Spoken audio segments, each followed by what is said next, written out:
Hi everyone, welcome to back benchers physics. मैं हूं Shivangi and आज हम करने वाले हैं करंट इलेक्ट्रिसिटी के एनसीईआरटी की बैक एक्सरसाइज के क्वेश्चन। अभी अभी मैंने आपको करंट इलेक्ट्रिसिटी पूरा का पूरा पढ़ाया है, उसकी थ्योरी, डेरिवेशन सब कुछ बताया है, ठीक है। इंपॉर्टेंट चीजें, न्यूमेरिकल्स भी कराए हैं, बट एनसीईआरटी की बैक एक्सरसाइज करना it is very very important. So थोड़े से क्वेश्चन है एनसीईआरटी की बैक एक्सरसाइज में, तो वो हम सॉल्व करने वाले हैं।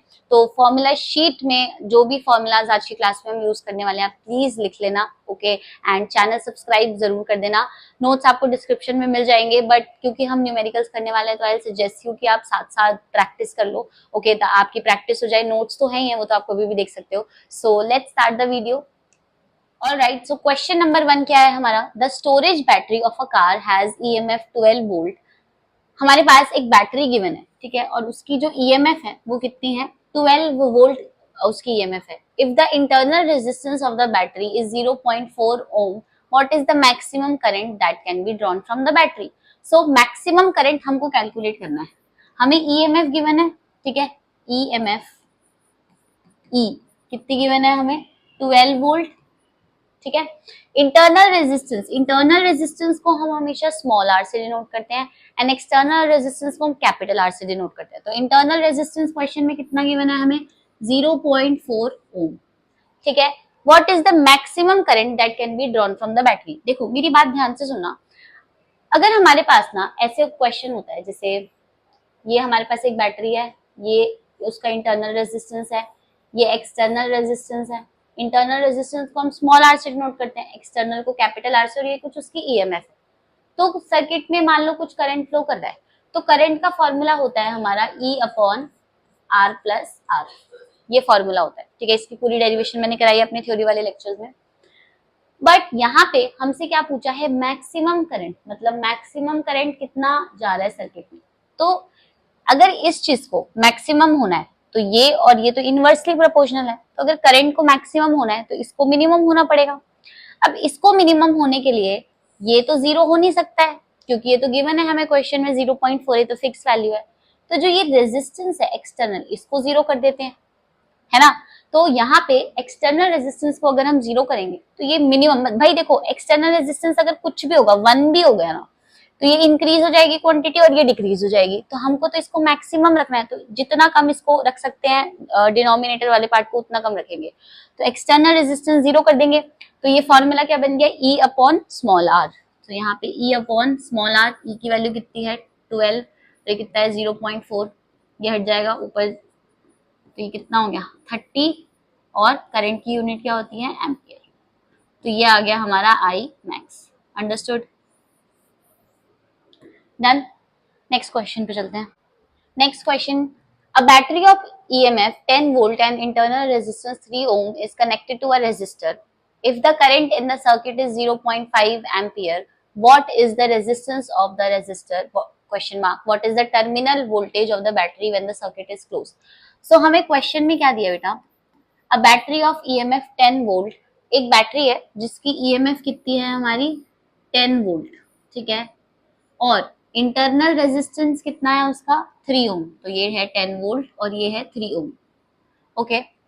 कनेक्टेड टू अ रेजिस्टर, अब इसको एक रेजिस्टर के साथ कनेक्ट कर दिया सीरीज में, उसकी रेजिस्टेंस अननोन है, तो एक्सटर्नल रेजिस्टेंस को तो हम कैपिटल आर से डिनोट करते हैं, तो यहाँ कैपिटल आर लिख दिया। आपसे बोला है अगर सर्किट में जो करंट है वो 0.5 एम्पियर है, मतलब 0.5 एम्पियर का करंट फ्लो कर रहा है। सो आपको दो चीजें बतानी है, आपको रेजिस्टेंस बतानी है रेजिस्टर की, और टर्मिनल वोल्टेज बतानी है, ठीक है।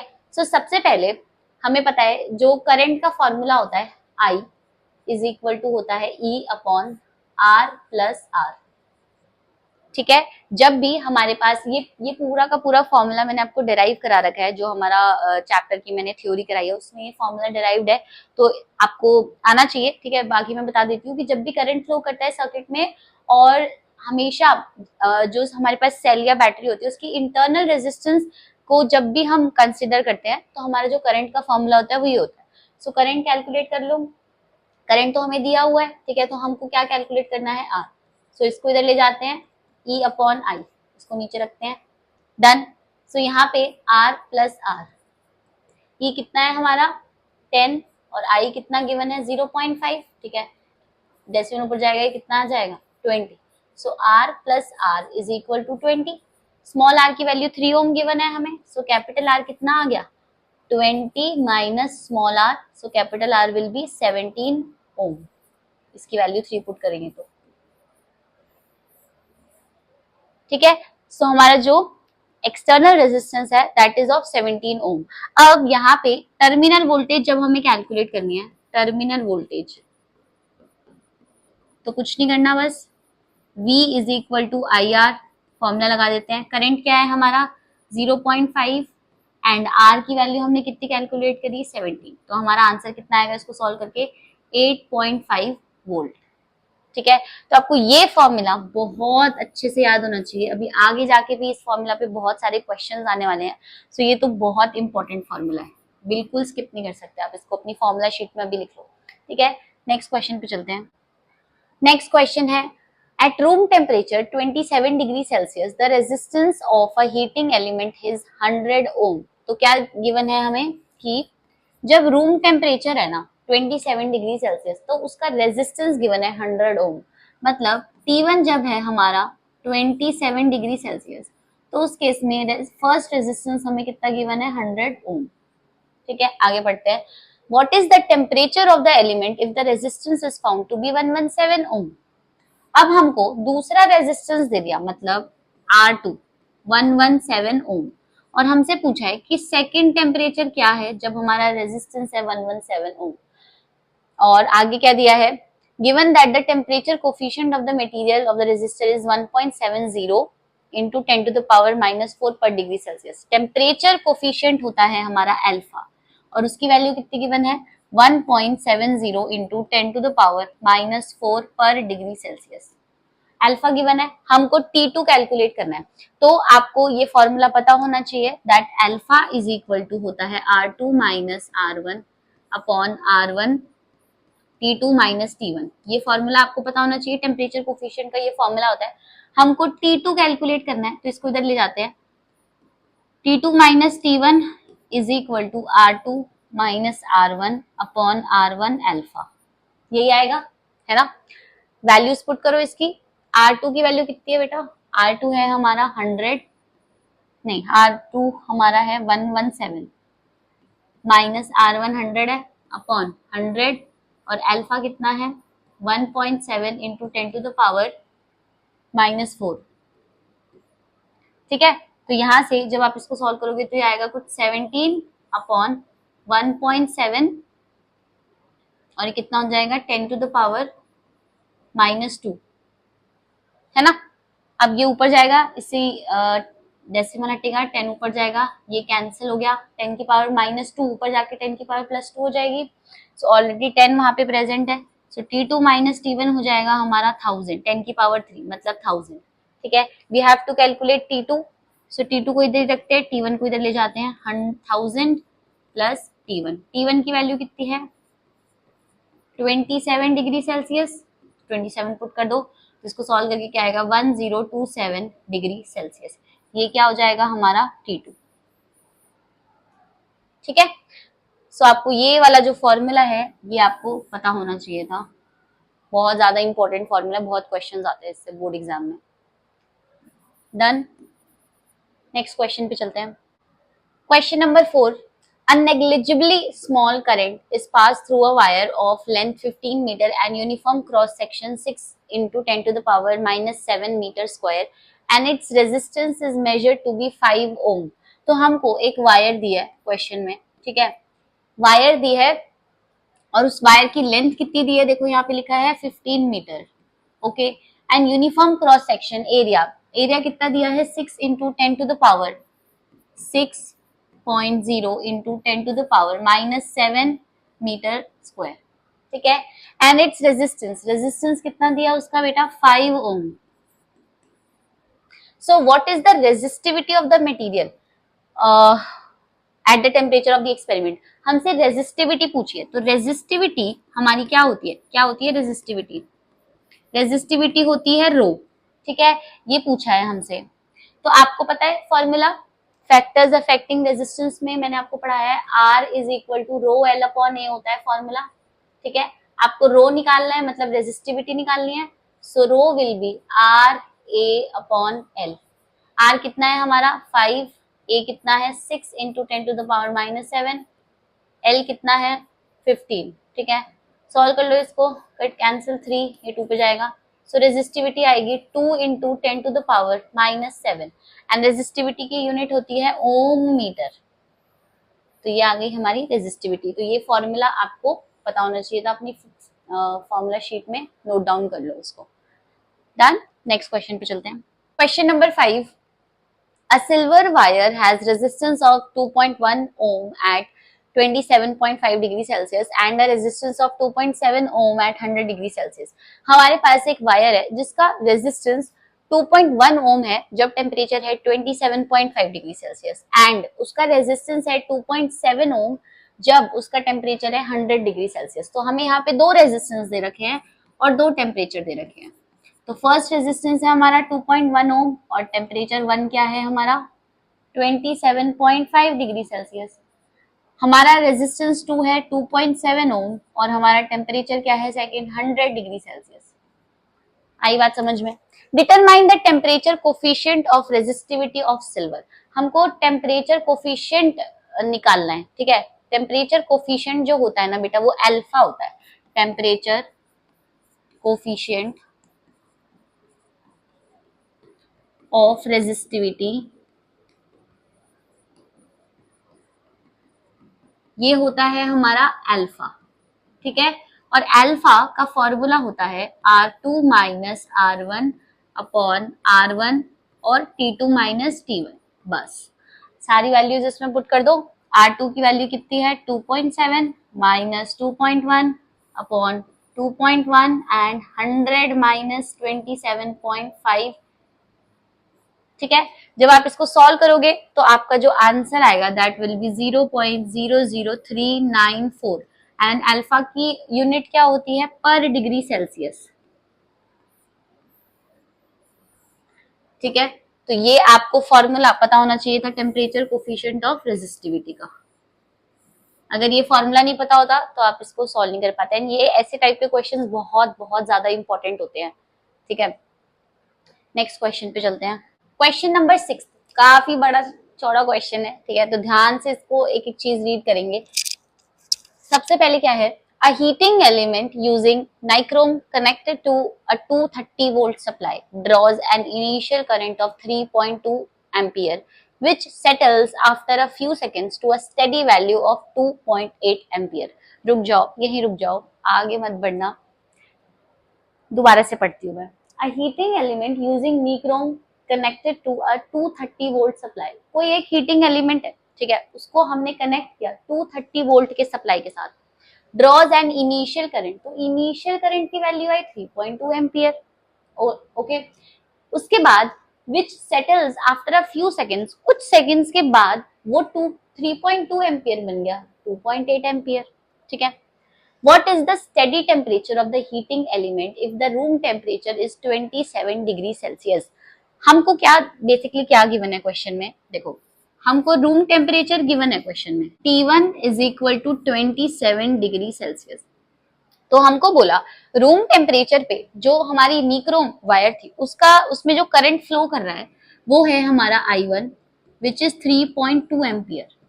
ओके, बट ये फिक्स्ड नहीं है, ये कुछ टाइम बाद एक स्टेडी वैल्यू पे आ गया जिसकी वैल्यू थी 2.8 एम्पियर और वो किसी टेम्परेचर पे था T2 which is the steady temperature. ये हमारा क्या है स्टेडी टेम्परेचर, मतलब इसके बाद वो चेंज नहीं हुआ।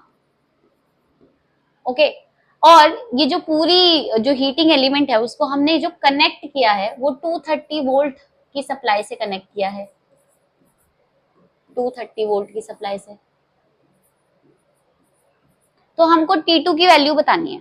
ठीक है, और आपको लास्ट में एक और चीज दिया है, जो टेम्परेचर कोफिशिएंट दिया है वो है 1.70 इंटू 10⁻⁻4 पर डिग्री सेल्सियस। तो टेम्परेचर कोफिशिएंट होता है अल्फा जो कि आपको कितना गिवन है 1.7 इंटू 10⁻⁻4 पर डिग्री सेल्सियस।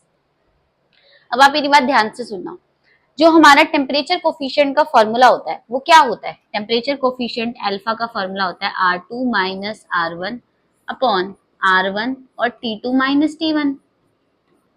ठीक है, हमें T2 कैलकुलेट करना है, हमें अल्फा दिया, हमें R2 R1 नहीं गिवन, बट हमें करंट और वोल्टेज दिया है, तो ओम्स लॉ लगा के हम R2 और R1 कैलकुलेट कर सकते हैं ना भाई। V इज इक्वल टू होता है IR, सो R का फॉर्मूला क्या हो जाएगा, V अपॉन I।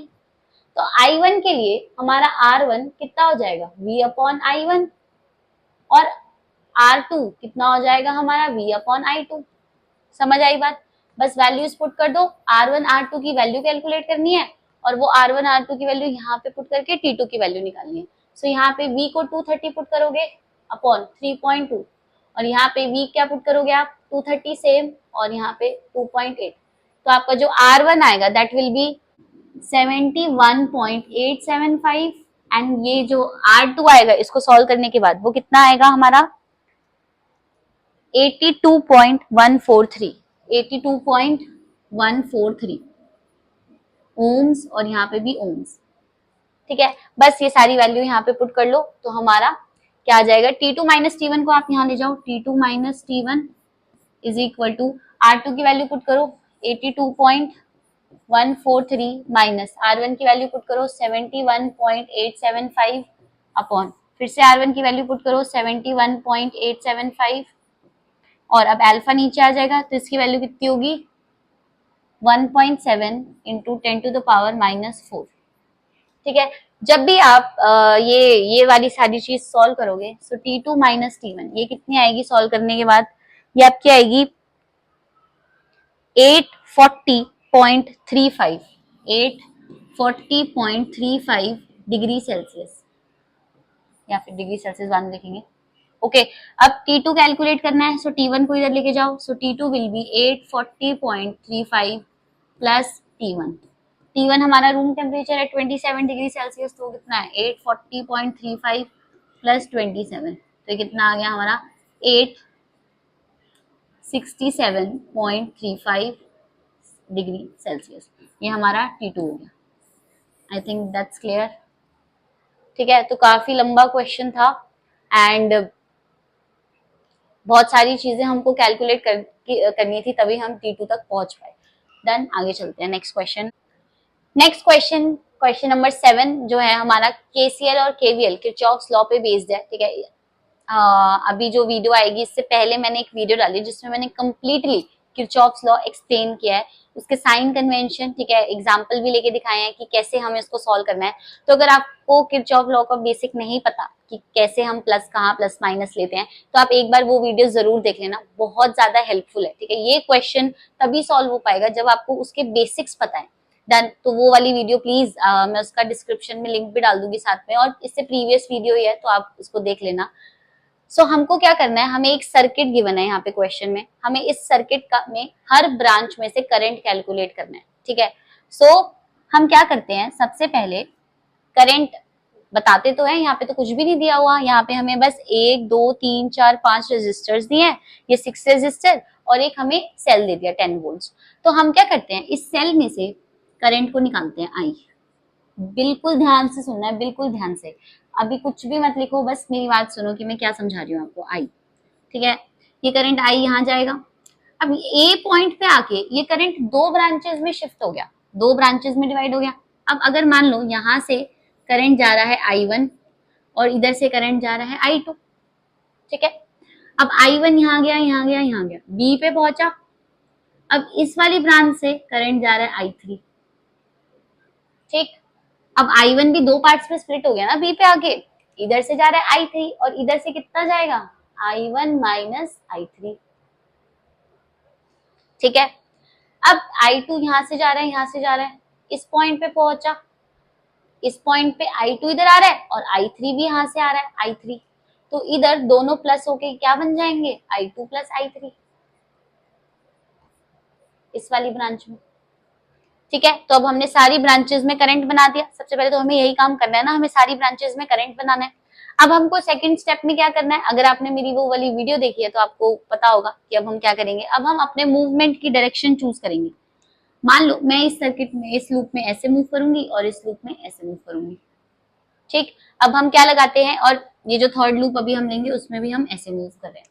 तो 3 लूप्स, क्योंकि हमारे पास 3 वेरिएबल है तो यहाँ पे 3 इक्वेशंस बनेंगी। तो सबसे पहली जो इक्वेशन है सॉल्यूशन, सबसे पहला जो लूप है वो हम ये वाला लूप लेते हैं, ए बी, इसका नाम कुछ नहीं रखा, इसका नाम डी है,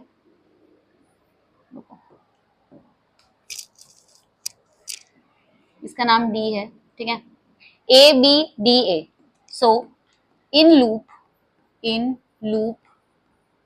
A B D A, loop को जहां से शुरू करते हैं वहां पे उसको क्लोज भी करते हैं।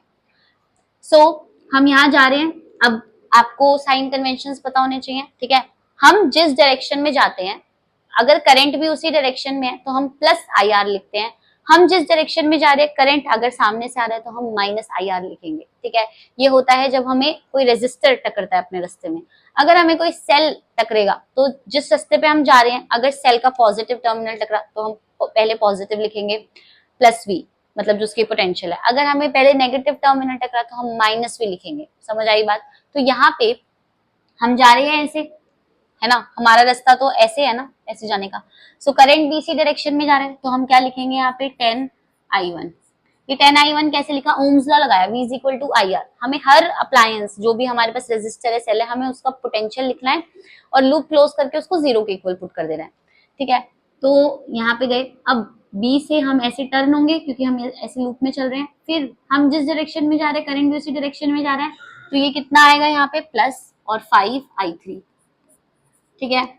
अब हम जा रहे हैं, ऐसे जा रहे हैं, यहाँ तक पहुंचे। अब हमें वापस जाना है तो अब हम यहाँ से जा रहे हैं। अब देखो, हम तो इस रास्ते पे जा रहे हैं बट करंट सामने से आ रहा है, तो कौन सा साइन आएगा? माइनस का साइन आएगा। और 5I2। अब हम वापस यहाँ पे ए पे पहुंच गए, जहां से चले थे वहीं पहुंच गए, तो इज इक्वल टू 0। हमारी इक्वेशन खत्म। तो ये फर्स्ट इक्वेशन हो गई, ठीक है। अब हम दूसरे लूप में लगाते हैं, in loop B C D B. B से चलो, यहां से चल रहे हैं, ठीक है। जिस डायरेक्शन में हम जा रहे हैं, करंट भी उसी डायरेक्शन में, तो प्लस साइन आएगा। 5I1 माइनस I3, ठीक है। अब सी पे पहुंचे तो अब हमें ऐसे जाना है ना, बट हम जिस डायरेक्शन में जा रहे हैं, करंट तो दूसरी डायरेक्शन में आ रहा है, तो माइनस क्या आएगा? -10I2 प्लस I3, ठीक है। आगे चलो, डी पे पहुंचे, अब हमें वापस जाना है। अब हम यहाँ जा रहे हैं बट करंट तो सामने से आ रहा है, तो कौन सा साइन आएगा? माइनस और क्या आएगा? 5I3। कहाँ पहुंच गए? वापस बी पे पहुंच गए, तो लूप खत्म, तो इक्वेशन को 0 के इक्वल पुट कर दो, ठीक है। This is the second equation. अब क्योंकि 3 वेरिएबल है इसीलिए हमें 3 इक्वेशन चाहिए, तो थर्ड इक्वेशन हमारी कहां से बनेगी? ये वाला लूप ले रहे हैं, ये वाला, दिस लूप, ठीक है। सो मैं लूप का नाम लिख रही हूँ, इन लूप ए डी सी ए। हम ऐसे जा रहे हैं, सबसे पहले जिस डायरेक्शन में हमें करंट भी उसी डायरेक्शन में है, तो क्या आएगा? 5I2, ठीक है। फिर यहाँ पे ऐसे जा रहे हैं, तो जिस डायरेक्शन में हमें करंट भी उसी डायरेक्शन में है, so plus 10I2 plus I3, ठीक है। अब यहाँ जा रहे हैं, अब ध्यान से सुनना मेरी बात। अब हम यहाँ से चले, सी से हमने ऐसे टर्न लिया, फिर यहाँ से ऐसे टर्न लिया। अब हमारे पास एक सेल आ गया। अब हमें क्या देखना है कि सेल का कौन सा टर्मिनल हमें सबसे पहले टकरा है? नेगेटिव, तो यहाँ पे क्या आएगा? माइनस, और सेल की पोटेंशियल लिख देंगे 10। क्लियर? हम आगे जा रहे हैं, करंट भी उसी डायरेक्शन में जिस डायरेक्शन में हमें, तो क्या आएगा? Plus 10I। कहाँ पहुंच गए? ए पे पहुंच गए, तो loop close is equal to 0। This is the third equation. तो ये हमारे पास 3 इक्वेशंस बन गई ऐसे केसीएल से। तो जब आप इन तीनों इक्वेशन को सॉल्व करोगे, जब आप सॉल्व करोगे ऑन सॉल्विंग इक्वेशन 1, अब ये कंप्लीट मैथ है, ठीक है, 1, 2 एंड 3, तो हमारे जो I1 होगा उसकी वैल्यू आएगी, I1 विल बी 4/17 एम्पियर, ठीक है। I2 कितना आएगा हमारा?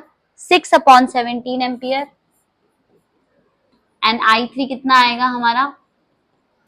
-2/17 एम्पियर। तो ये हमारे 3 करंट्स की वैल्यू आ जाएगी। ओके, अब हमारे पास I1 की वैल्यू आ गई, I2 की वैल्यू आ गई, इस ब्रांच का करंट आ गया AB का I1, इस ब्रांच का करंट आ गया AD का I2। अब आपको बीडी का करंट भी आ गया हमारा I3, तो आपको इस ब्रांच का करंट निकालना है, बीसी का करंट निकालना है, ठीक है। तो I1 माइनस I3 कर दो, I1 की वैल्यू यहाँ पे पुट कर दो, I3 की वैल्यू यहाँ पे पुट कर दो, जो भी हमारी आई है, तो हमारा इस ब्रांच का करंट आ जाएगा। क्लियर? इस ब्रांच का करंट निकालना है आपको CD, तो आपको क्या करना है, I2 प्लस I3 है इस ब्रांच में, तो I2 की वैल्यू पुट करो, I3 की वैल्यू पुट करो और दोनों को प्लस कर दो, तो आपका इस ब्रांच का करंट आ जाएगा, क्योंकि हमसे सारे ब्रांचेस का करंट पूछा है ना। अच्छा, I कैलकुलेट करना है हमें, तो I क्या होगा, I तो ये यहां से जा रहा है ना, और I बस दो पार्ट्स पे स्प्लिट हो रहा है, तो I will be I1 plus I2, ये हो जाएगा। तो I1 की वैल्यू पुट करो, I2 की वैल्यू पुट करो, तो यहाँ पे मैं पुट कर देती हूँ, तो सारी ब्रांचेस का करंट लिख देते हैं। सो फर्स्ट करंट जो हो रहा है AB ब्रांच में, AB ब्रांच में तो I1 करंट है, तो वो कितना है हमारा 4/17 एम्पियर, ठीक है। नेक्स्ट है हमारा BC ब्रांच में, BC ब्रांच में जो हमारा करंट है वो कितना है, C देख लो इसमें से, BC ब्रांच में I1 minus I3, I1 minus I3 वो कितना है 4/17 माइनस माइनस प्लस 2/17, ये कितना हो गया 6/17 एम्पियर, ठीक है। नेक्स्ट है हमारा DC ब्रांच में I2 करंट है, I2 प्लस I3 है, ये रही हमारी DC branch, I2 plus I3 है, I2 की वैल्यू पुट कर दो, इसमें तो कोई एलसीएम लेने का भी झंझट नहीं है, I3 2/17 4/17, ठीक है। I कितना हो जाएगा अब, I1 plus I2, I1 is 4/17 plus I2 कितना है हमारा 6/17, तो हो गया 10/17 एम्पियर। सारी ब्रांचेस का करंट आ गया आई गेस। AD ब्रांच का कितना होगा I2 6/17 एम्पियर,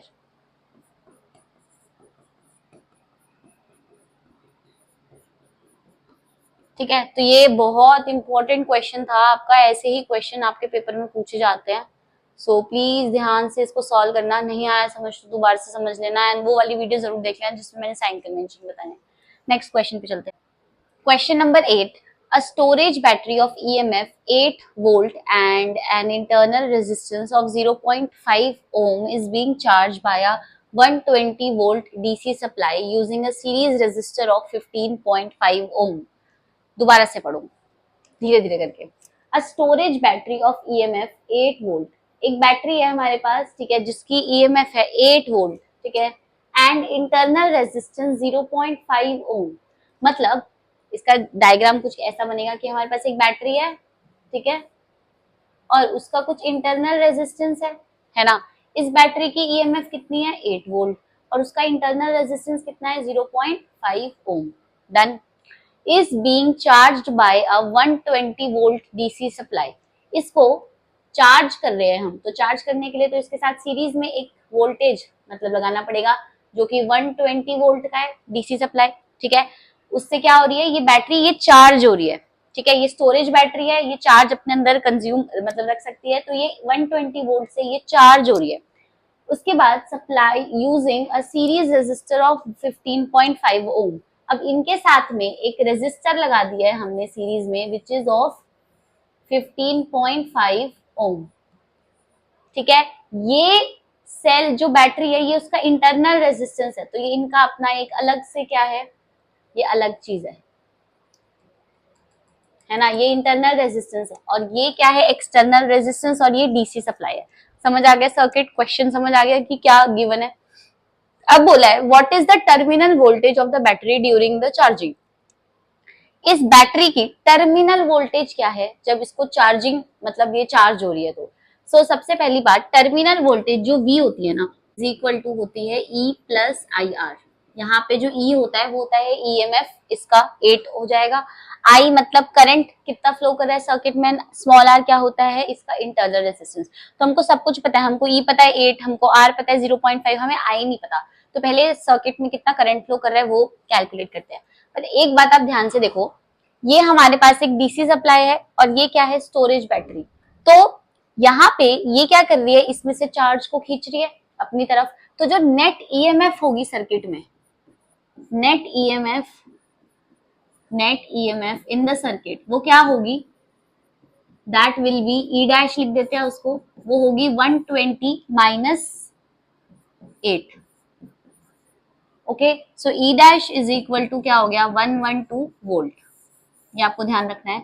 अब उसके बाद हमें जब करंट कैलकुलेट करना है, तो करंट का क्या फॉर्मूला होता है जब इंटरनल रेजिस्टेंस को हम कंसीडर करते हैं, so I is equal to net EMF E dash upon R plus R. मैं मान के चल रही हूँ कि आपको ये सारे फॉर्मूलाज याद होंगे, ठीक है। मैंने बिल्कुल एक एक चीज की डेरिवेशन कराई है अपने थ्योरी वाले लेक्चर्स में, तो अगर आपने वो नहीं देखा तो पहले वो जाके देख लेना, क्योंकि क्वेश्चंस करने का क्या पॉइंट है जब आपको फॉर्मूला ही नहीं पता। अब आप सोच रहे होगे अगर आपको नहीं आता कि कहाँ से आया कैसे आया, है ना, तो मैं यही मान के चल रही हूँ कि आपको पता ही है सारे फॉर्मूलाज।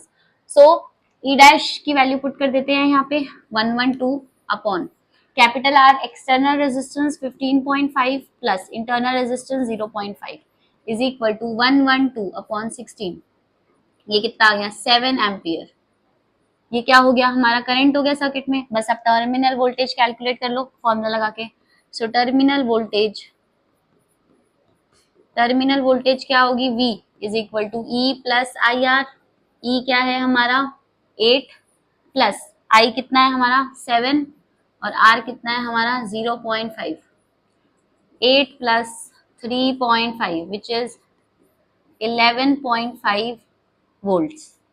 तो ये आ गई हमारी क्या, टर्मिनल वोल्टेज। समझ आई। तो इस क्वेश्चन में आपको ये फॉर्मूला आना चाहिए था, आपको टर्मिनल वोल्टेज का फॉर्मूला भी पता होना चाहिए था, ठीक है। सो नेक्स्ट क्वेश्चन पे चलते हैं which is the last question. So हमारी क्लास का last question which is question number 9, वो क्या है, देखो। The number density of free electrons in a copper conductor estimated in the example 3.1 is 8.5 into 10 to the power 28 per meter cube। हमको number density दे रखी है ये, ठीक है। नंबर डेंसिटी क्या होती है, नंबर डेंसिटी को हम स्मॉल n से रिप्रेजेंट करते हैं, ठीक है। मतलब नंबर डेंसिटी बेसिकली होती है total number per unit volume, उतने नंबर्स, ठीक है। पर यूनिट लेंथ में, पर यूनिट वॉल्यूम में जितने नंबर्स होते हैं उसको हम नंबर डेंसिटी कहते हैं। तो इसको हम स्मॉल n से डिनोट करते हैं, ठीक है। तो वो कितनी दे रखी है हमको, 8.5 इंटू 10 टू द पावर 28 पर मीटर क्यूब। डन। आगे क्या दिया है, how long does an electron take to drift from one end of a wire 3 metre long to its other end. यहाँ पर क्वेश्चन में लॉन्ग गिवन है।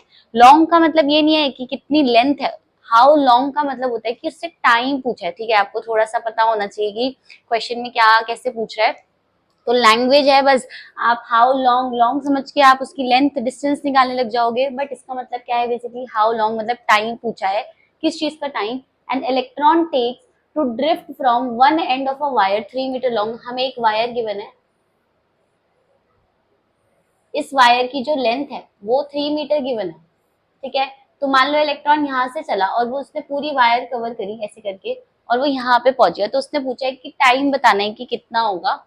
Area of cross section of the wire, area अपने को कितना given है, area A is equal to 2.0 into 10 to the power -6 metre square, ठीक है। And carrying a current of 3 ampere, और इस वायर में कितना करंट है 3 ampere, I is equal to 3 ampere. तो क्या कैलकुलेट करना है हमको, टाइम कैलकुलेट करना है, ठीक है। टाइम का फॉर्मूला क्या होता है, बिल्कुल बेसिक फॉर्मूला होता है टाइम का, लेंथ अपॉन वेलोसिटी। लेंथ कितनी है 3 मीटर जो उसको ट्रैवल करनी है, वीडी ड्रिफ्ट वेलोसिटी होती है, ठीक है। अब वीडी की वैल्यू हमें नहीं पता है, तो वीडी की वैल्यू कैसे निकालेंगे, हमें एक फॉर्मूला जरूर पता है which is I is equal to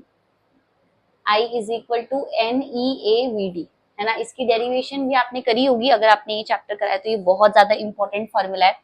so I is equal to NEAVD से हम VD कैलकुलेट करेंगे, उस VD की वैल्यू हम यहाँ टाइम में पुट कर देंगे और हमारा आंसर आ जाएगा। तो निकाल लेते हैं, आई कितना दिया है हमें 3 ampere is equal to N कितना गिवन था 8.5 इंटू 10 टू द पावर 28, ठीक है। ई होता है charge of electron which is 1.6 into 10 to the power -19। Next area कितना गिवन है 2.0 इंटू 10 टू द पावर -6, ठीक है। और यहाँ पे लास्ट में क्या आ जाएगा VD। तो अब ये सारी चीज को नीचे लेकर जाओगे, सो VD will be, VD is equal to 3 upon 8.5 into 1.6 into 2, ठीक है। 10 की पावर्स देखो, 10 to the power 28 minus 19 minus 6, ये 10 की पावर ऊपर चली जाएगी, इसके 2 डेसिमल हटेंगे तो ये 100 आ जाएगा ऊपर। जब आप इस पूरी इक्वेशन को सॉल्व करोगे, ये जो भी है इसको सॉल्व करने पे जो हमारा ड्रिफ्ट वेलोसिटी आएगा वो होगा 1.1 into 10 to the power minus 4 metre per second, ठीक है। अब जब इस ड्रिफ्ट वेलोसिटी हमने कैलकुलेट कर ली, इस ड्रिफ्ट वेलोसिटी की वैल्यू यहाँ पे रख देंगे तो हमारा क्या आ जाएगा, हमारा टाइम आ जाएगा। So 3 upon 1.1 into 10 to the power minus 4 is equal to 2.73 into 10 to the power 4 seconds. इसको आवर्स में कन्वर्ट करने पे अप्रोक्स आएगा 7.57 आवर्स, ठीक है। तो बहुत अच्छा सा फॉर्मूला है ये, I is equal to N median, बहुत ज्यादा इंपॉर्टेंट है, आपको याद होना चाहिए ये। डन। सो इसी के साथ हमारे टोटल 9 क्वेश्चंस कंप्लीट हो गए हैं चैप्टर नंबर 3 करंट इलेक्ट्रिसिटी के। आपने साथ साथ करे होंगे, नहीं करे तो आप दोबारा कर लेना, ठीक है, क्योंकि जब तक प्रैक्टिस नहीं करोगे तब तक आपको कैसे ही समझ में आएगा। सो बहुत जल्द मिलते हैं नेक्स्ट वीडियो में, till then keep revising and all the best. और वीडियो पसंद आया तो प्लीज सब्सक्राइब जरूर कर देना चैनल। Thank you.